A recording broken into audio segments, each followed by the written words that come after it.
Dear Esther, I have now driven the stretch of the M5 between Exeter and Bristol over 21 times. But although I have all the reports and all the witnesses, and have cross-referenced them within a millimetre using my Ordnance Survey maps, I simply cannot find the location. You'd think there would be marks to serve as some evidence. It's somewhere between the turn-off for Sanford and the welcome brake services. But although I can always see it in my rear-view mirror, I have as yet been unable to pull ashore.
All night the boy has kept me lucid.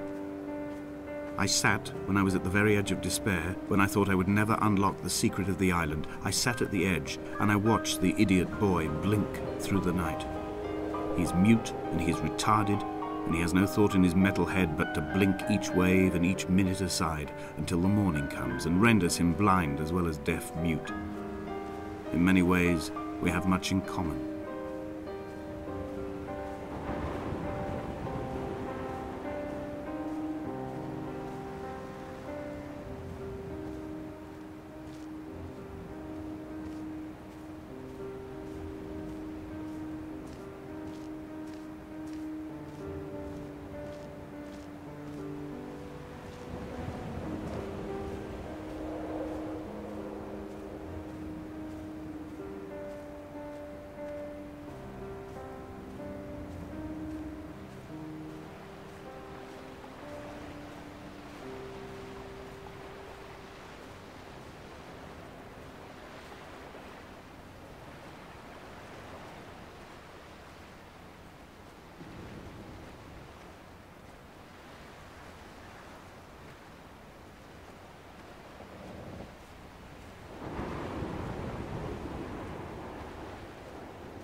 There must be a hole in the bottom of the boat.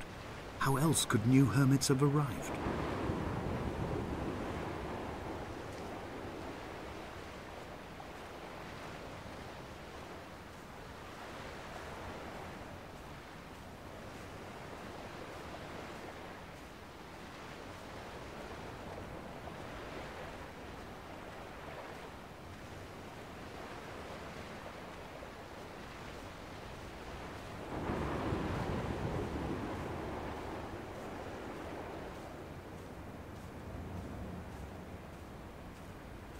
I had kidney stones and you visited me in the hospital.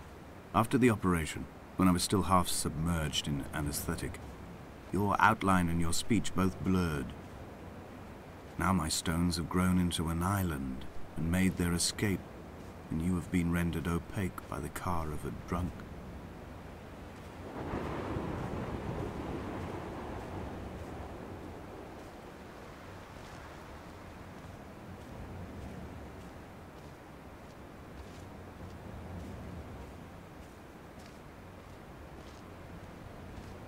Is this what Paul saw through his windscreen?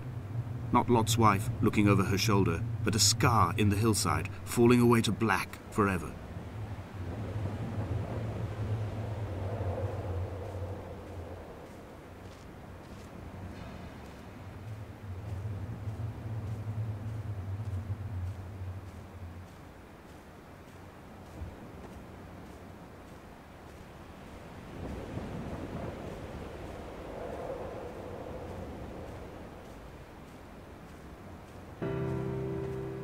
I've begun my ascent on the windless slope of the western side.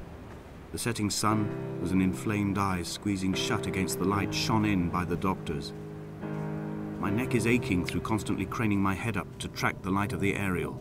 I must look downwards, follow the path under the island to a new beginning.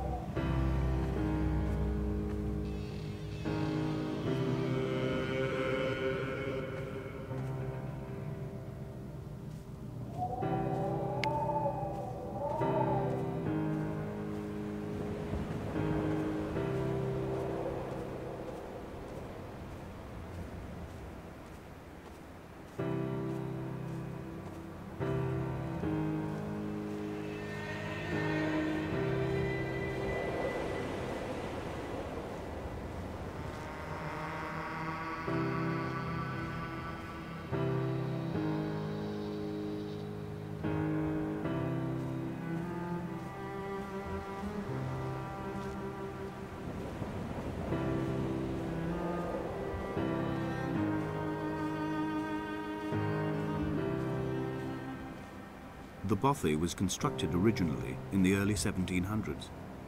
By then, shepherding had formalized into a career. The first habitual shepherd was a man called Jacobsen, from a lineage of migratory Scandinavians. He was not considered a man of breeding by the mainlanders. He came here every summer whilst building the bothy, hoping eventually that becoming a man of property would secure him a wife and a lineage. Donnelly records that it did not work. He caught some disease from his malcontented goats and died 2 years after completing it. There was no one to carve white lines into the cliff for him either.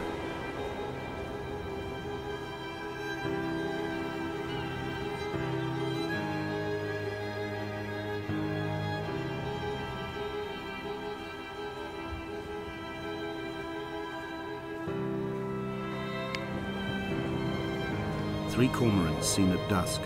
They did not land. This house built of stone, built by a long-dead shepherd. Contents: my camp bed, a stove, a table, chairs, my clothes, my books. The caves that score out the belly of this island, leaving it famished. My limbs and belly famished. This skin, these organs, this failing eyesight. When the battery runs out in my torch, I will descend into the caves and follow only the phosphorescence home.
He left his body to the medical school and was duly opened out for a crowd of students 21 days after his passing.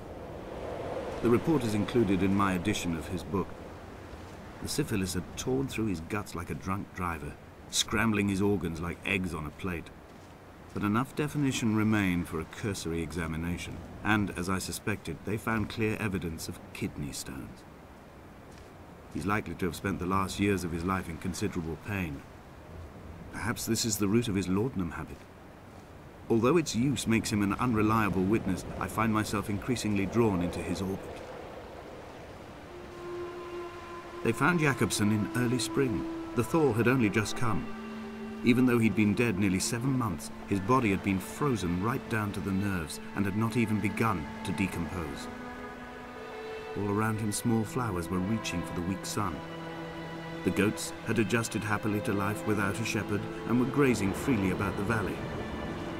Donnelly reports they hurled the body in fear and disgust down the shaft, but I cannot corroborate this story.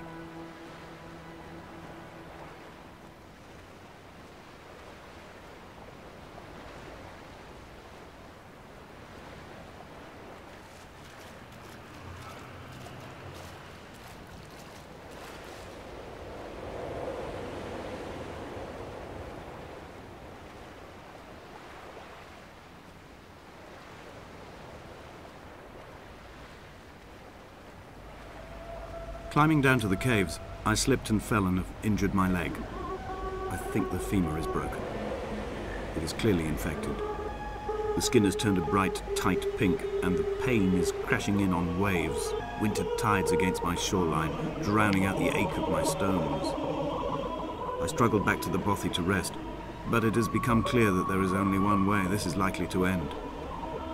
The medical supplies I looted from the trawler have suddenly found their purpose. They will keep me lucid for my final ascent.